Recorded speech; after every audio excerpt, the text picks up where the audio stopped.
আমাদের সামনে অত্যন্ত একটা গুরুত্বপূর্ণ দিন আসছে, সেটি হচ্ছে লাইলাতুন নিসফি মিন শাবান, শাবানের মধ্য রজনী, যেটাকে আমরা শবে বরাত নামে চিনি। এই নামটা বললে সবাই কম বেশি চিনি, কিন্তু লাইলাতুন নিসফি মিন শাবান বললে অনেকেই হয়তো বুঝবো না বা চিনব না, কিন্তু শবে বরাতটা বললে আমরা চিনব, কারণ এই নামটা বেশি প্রসিদ্ধি লাভ করেছে আমাদের সমাজে। তো যাই হোক, একই কথা, লাইলাতুন নিসফি মিন শাবান অথবা শবে বরাত, এই দিনকে কেন্দ্র করে বর্তমান সময়ে কিছু বাড়াবাড়ি আবার কিছু ছাড়াছাড়ি লক্ষ্য করা যায়। এক শ্রেণীর লোক বা এক ধরনের লোক সরাসরি বলে দেয় যে এই দিনে বা এই রাতে কোনো আমলই করা যাবে না, কারণ এই দিনের যত আমল বা এই রাতের যত আমল এগুলো সব বেদাত। আসলে ব্যাপারটা এরকম না। আবার কিছু ভাই আছেন এই দিনকে কেন্দ্র করে অত্যন্ত বেশি আমল করে। এই দিনে আমল করতে গিয়ে দেখা যায় কি কিছু বেদাত আমলও করে, হালুয়া রুটি, এমনিভাবে বিভিন্ন রকমের সমাজের মধ্যে প্রচলিত কিছু কুপ্রথা এগুলোকে প্রচলন করে। তো আসলে এগুলো বেদাত।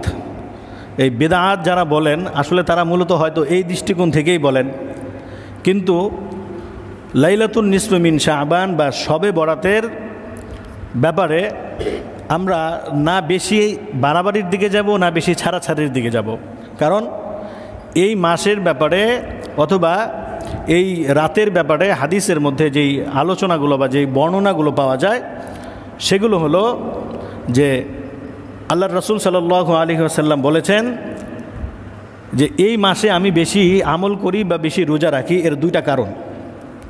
এক নম্বর কারণ হচ্ছে যে এই মাসে বান্দাদের যত আমল আছে সমস্ত আমলগুলোকে আল্লাহ তাআলার সামনে উপস্থাপন করা হয়। আমি এজন্যই বেশি বেশি রোজা রাখি, যাতে করে আমরা আমলগুলো আল্লাহ তাআলার কাছে এমন অবস্থায় পৌঁছায় যে অবস্থায় আমি রোজাদার। এই ছিল একটা কারণ। দ্বিতীয় নম্বর কারণ ছিল রাসূলুল্লাহ সাল্লাল্লাহু আলাইহি ওয়াসাল্লাম অপর আরেক হাদিসের মধ্যে বলেছেন যে এই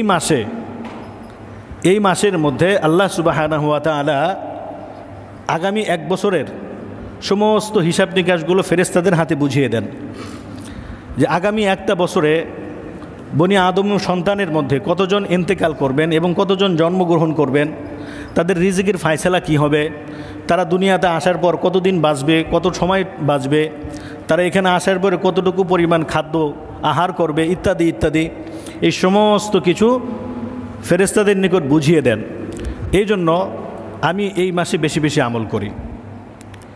তো এই হাদিসগুলোর মধ্যে এই দিনটাকে পাওয়া যায় না, যে কোন দিনে আল্লাহ তাআলা ফেরেশতাদের নিকট এই হিসাব নিকাশগুলো বুঝে নেন অথবা বুঝিয়ে দেন। অপর আরেক হাদিসের মধ্যে এটা প্রমাণ হয় বা এটা বোঝা যায় যে এই দিনটি হচ্ছে লাইলাতুন নিসফি মিন শাবান, যে শাবানের এই মধ্য রজনীতে অথবা শবে বরাতের এই রাতে আল্লাহ সুবহানাহু ওয়া তাআলার কাছে ফেরেশতাগণ এক বছরের আমলগুলোকে পৌঁছে দেন। আর আল্লাহ সুবহানাহু ওয়া তাআলা পরবর্তী বছরের এক বছরের যত হিসাব নিকাশ আছে এই হিসাব নিকাশগুলো ফেরেশতাদের নিকট বুঝিয়ে দেন। তাহলে এই রাতকে কেন্দ্র করে যেটা পাওয়া যায় যে এই রাতের কিছু বিশেষ ফজিলত আছে, তবে এই ফজিলতগুলো ওই সমস্ত ব্যক্তিদের জন্য যারা সারা বছর সারা মাস ইবাদত করে তাদের জন্য।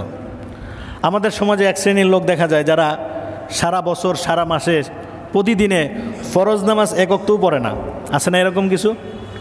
ফরজ নামাজ হয়তো শুধু জুমার দিন কোনো রকম পড়ে, এরপরে আর সারা সপ্তাহের মধ্যে তাদেরকে খুঁজে পাওয়া যায় না।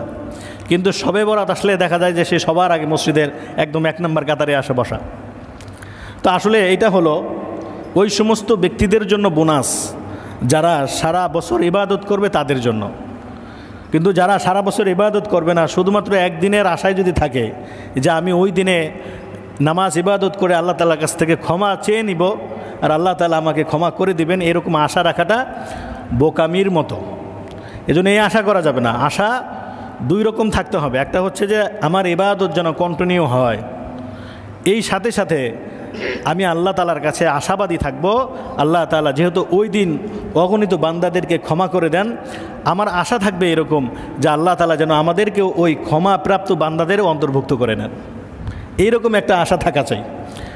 বোনাসটা ওই সকল ব্যক্তিদের জন্যই যারা সারা বছর ডিউটি করে, কি বলেন, যারা সারা বছর ডিউটি করে, যারা সারা বছর ডিউটিটা ঠিকঠাক মতো করে, রমজান মাসের পরে যখন ঈদ চলে আসে তাদের জন্য কিসের ব্যবস্থা থাকে? বোনাসের ব্যবস্থা থাকে।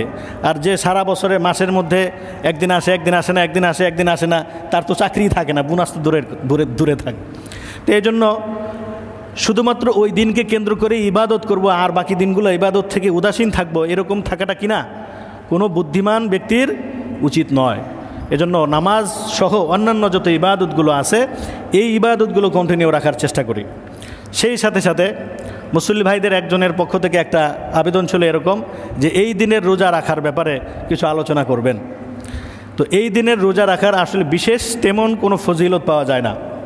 হাদিসের মধ্যে যে কয়টি হাদিসের বর্ণনা আসছে, শবে বরাতের দিবাগত রাতে বা রাত পার হয়ে পরের দিনে 15তম শাবানে রোজা রাখার বিশেষ কোনো ফজিলত আছে কি না, এই ব্যাপারে যে হাদিস দুটি আছে এই হাদিসের রাবিদের মধ্যে দুর্বলতা আছে। এগুলোকে কোনো মুহাদ্দিসিন একরামগণ বলেছেন এগুলো জাল হাদিস, আর কোনো মুহাদ্দিসিন একরামগণ বলেছেন জাল হাদিস না হলেও এই হাদিসের উপর আমল করা যাবে না। এই জন্য লাইলাতুন নিসফু মিন শাবান বা শবে বরাতের রাত গিয়ে দিনের বেলায় রোজা রাখা যাবে বিশেষ কোনো ফজিলতের নিয়তে না। বুঝেন ভালো করে, বিশেষ ফজিলত আছে, অনেক বেশি দামি বা মর্যাদাবান এই রোজা বা এই দিনের রোজা, এটা মনে করে রাখা যাবে না। বাকি মুস্তাহাব রোজা হিসাবে রাখা যাবে। কারণ 15তম দিন যদি হয় তাহলে এখানে ওলামায়ে কেরামগণ এর একটা সুন্দর সমাধান করেছেন যে দেখেন প্রত্যেক মাসে 3টা রোজা আছে, এই 3টা রোজাকে বলা হয় আইয়ামে বীজের রোজা। এই 3টা রোজা কয় তারিখে? এক নম্বর হচ্ছে 12, 13, 14, 15, 13, 14, 15। এখন যদি কোনো ব্যক্তি শাবান মাসে এই 3টা রোজা রেখে দেয় তাহলে তার কি হয়ে যাবে? আইয়ামে বীজের রোজা রাখা হয়ে যাবে, পাশাপাশি শবে বরাতের রোজাও রাখা হয়ে যাবে। কেউ যদি এটা মনে করেন যে না আমি বহুকাল বছর ধরে এই দিনের রোজাটা রেখে আসতেছি, এবার যদি না রাখি তাহলে বিষয়টা কেমন দাঁড়ায়, তাদের জন্য পরামর্শ হলো 3টাই রেখে দেন। আইয়ামে বীজের রোজাটাও হয়ে গেল। রাসূল আকরাম সাল্লাল্লাহু আলাইহি ওয়াসাল্লাম এই মাসে বেশি বেশি রোজা রাখতেন, এই রোজা রাখাটাও তার নামান্তর হয়ে যাবে। কিছু ভাই আছেন আলহামদুলিল্লাহ তারা প্রতি মাসে এই 3টা রোজা রাখেন, 13, 14, 15 আইয়ামে বীজের রোজাটা রাখেন। কিন্তু তারা যদি আগবাড়িয়ে যদি আরও কয়েকটা রোজা রাখতে চায় অথবা 15 তারিখের পরেও যদি কিছু রোজা রাখতে চায় তাহলেও কোনো অসুবিধা নেই, সেটাও উত্তম হবে। আর যদি কেউ 15 তারিখে রোজা রাখতেই চায়, বিশেষ ফজিলত রয়েছে এই মর্মে রোজা রাখা যাবে না। মুস্তাহাব পর্যায়ের রোজা এই মর্মে যদি কেউ রাখতে চায় তাহলে অসুবিধা নাই। সবচেয়ে উত্তম হলো 13, 14, 15 এই 3টা রোজা যদি আমরা রেখে দেই, আইয়ামে বীজের রোজাও রাখা হবে, শাবান মাসের রোজা রাখাও হবে, শবে বরাতের রোজা রাখাটাও হয়ে যাবে।